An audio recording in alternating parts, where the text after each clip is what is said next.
The Russian Sleep Experiment. Russian researchers in the late 1940s kept 5 people awake for 15 days using experimental gas-based stimulant.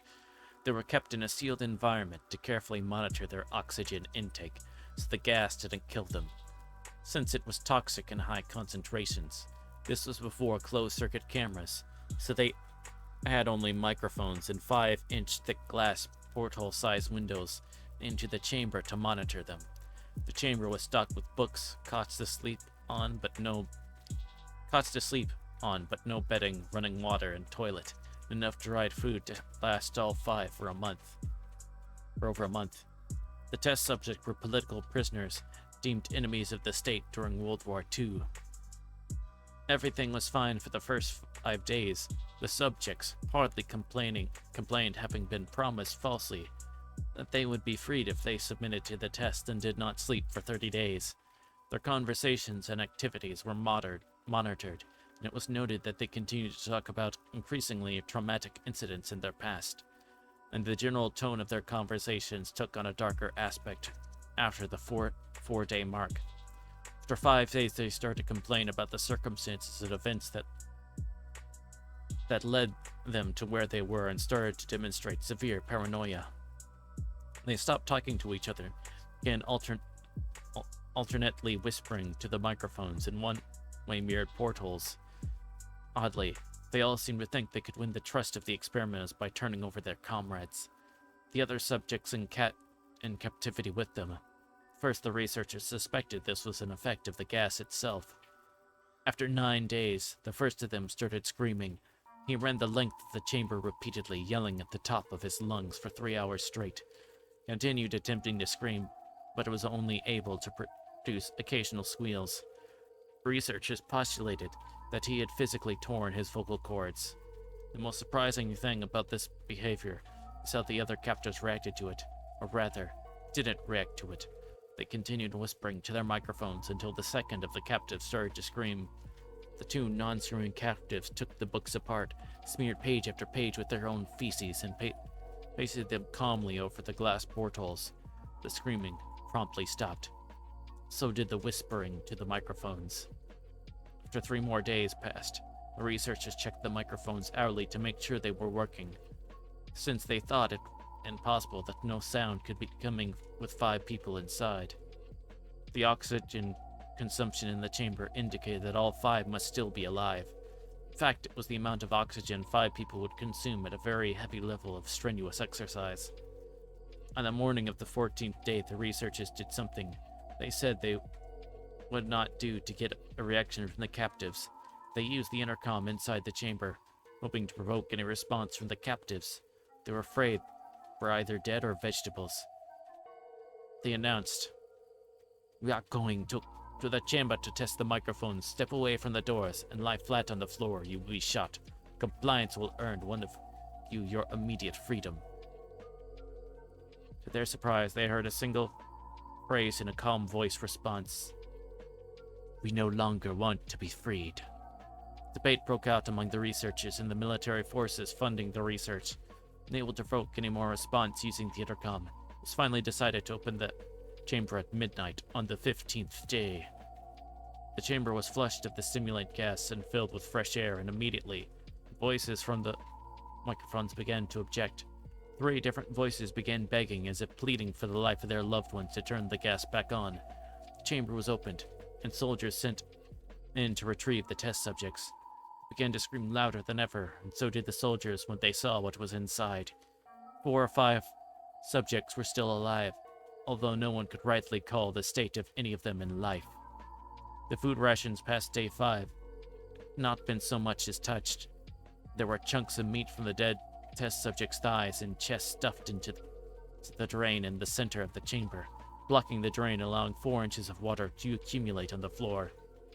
Precisely how much of water on the floor was actually blood was never determined. All 4 surviving test subjects also had large portions of muscle and skin torn away from their bodies. The destruction of flesh and exposed bone on their fingertips indicated that the wounds were inflicted by hand, not with teeth as the researchers initially thought. Closer examination of the position and angles of the wounds indicated that Most, if not all of them, were self-inflicted. The abdominal organs below the rib cage of all 4 test subjects had been removed, while the heart, lungs, and diaphragm remained in place. The skin and most of the muscles attached to the ribs had been ripped off, exposing the lungs to the rib cage. All the blood vessels and organs remained intact. They had just been taken out and laid on the floor, fanning out around the eviscerated but still living bodies of the subjects. The digestive tract of all 4 could be seen to be working, digesting food. It quickly became apparent that what they were digesting was their own flesh, but they had ripped off and eaten over the course of 4 days. Most of the soldiers were Russian special operatives at the facility, but still many refused to return to the chamber to remove the test subjects. They continued to scream to be left in the chamber and alternately begged and demanded the gas be turned back on lest they fall asleep. To their surprise, the test subjects put up a fierce fight in the process of being removed from the chamber. One of the Russian soldiers died from having his throat ripped out. Another was gravely injured by having his testicles ripped off and an artery in his leg severed by one of the subject's teeth.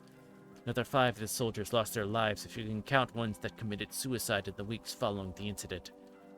In the struggle, one of the 4 living subjects had his spleen ruptured, and he bled out almost immediately. The medical researchers attempted to sedate him, but it's proved impossible. He was injected with more than 10 times the human dose of a morphine derivative, and still fought like a cornered animal, breaking the ribs and arms of one doctor.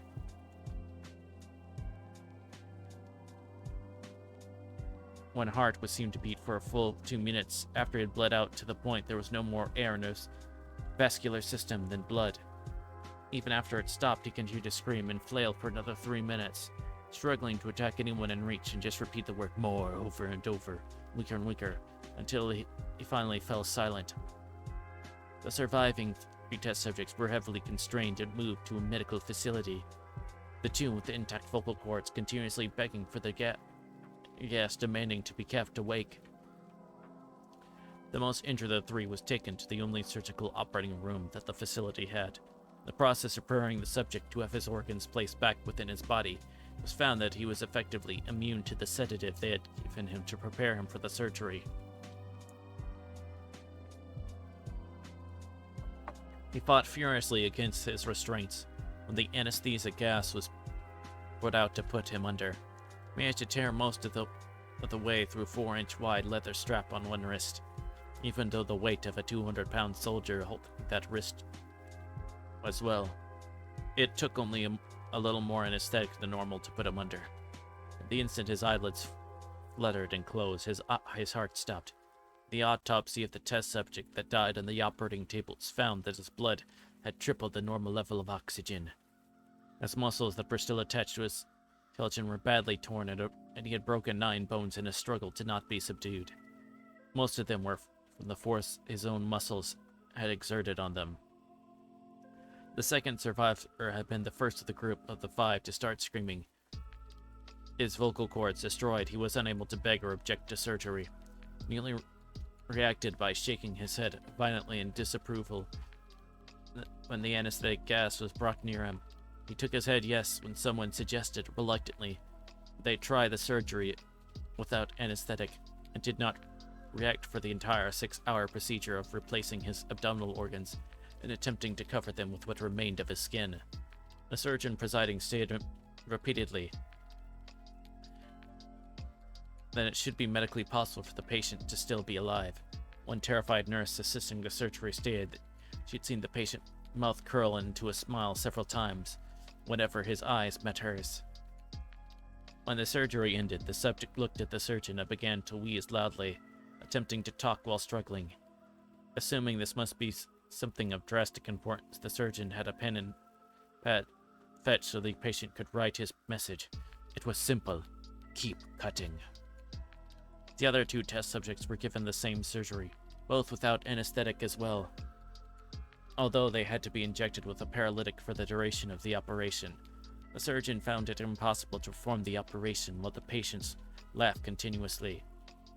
Once paralyzed, the subject could only follow the attending researchers with their eyes. The paralytic cleared the system in an abnormally short period of time, and they were soon trying to escape their bonds. The moment they could speak, they were again asking for the stimulant gas. Researchers tried asking what they had injured themselves, why they ripped out their own guts, and why they wanted to be given the gas again. Only one response was given: I must remain awake. All 3 subjects' restraints were reinforced. They were placed back into the chamber, awaiting determination as to what should be done with them. The researchers, facing the wrath of their military benefactors for having failed the stated goals of their project, considered euthanizing the surviving subjects. The commanding officer, an ex-KGB, instead saw raw potential and wanted to see what would happen if they were put back on the gas. The researchers strongly objected but were overruled. Preparation for being sealed in the chamber again, the subjects were connected to an EEG monitor, and had their restraints padded for long-time confinement. To everyone's surprise, all 3 stopped struggling the moment it was let slip that they were going back on the gas. It was obvious that at this point, all 3 were putting up a great struggle to stay awake. One of the subjects that could speak was humming loudly and continuously. The mute subjects were restraining their legs against the leather bonds with all his might, first left, then right, then left again for something to focus on. Welcome on in, Sophie. Thank you very much for the lurk.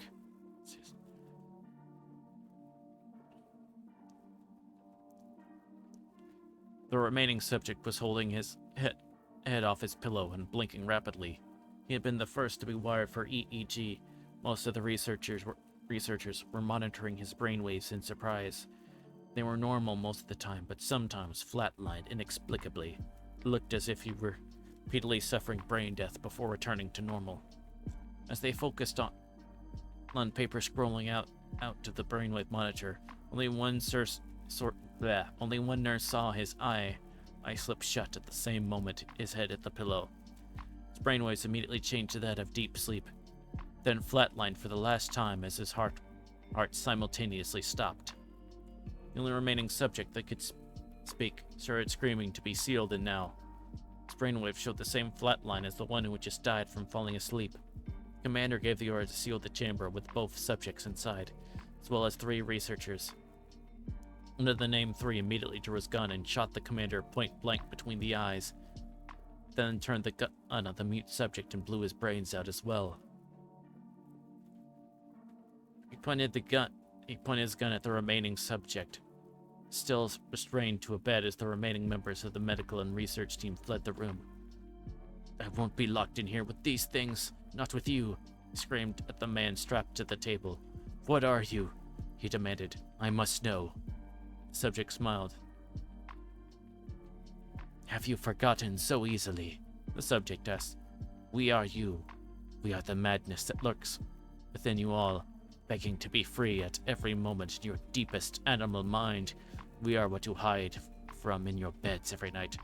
We are what you sedate into silence and paralysis when you go to the nocturnal haven where we cannot tread. The researcher paused, then aimed at the subject's heart and fired. The EEG flatlined as the subject weakly choked out, so nearly free. Right, and that was the Russian sleep experiment.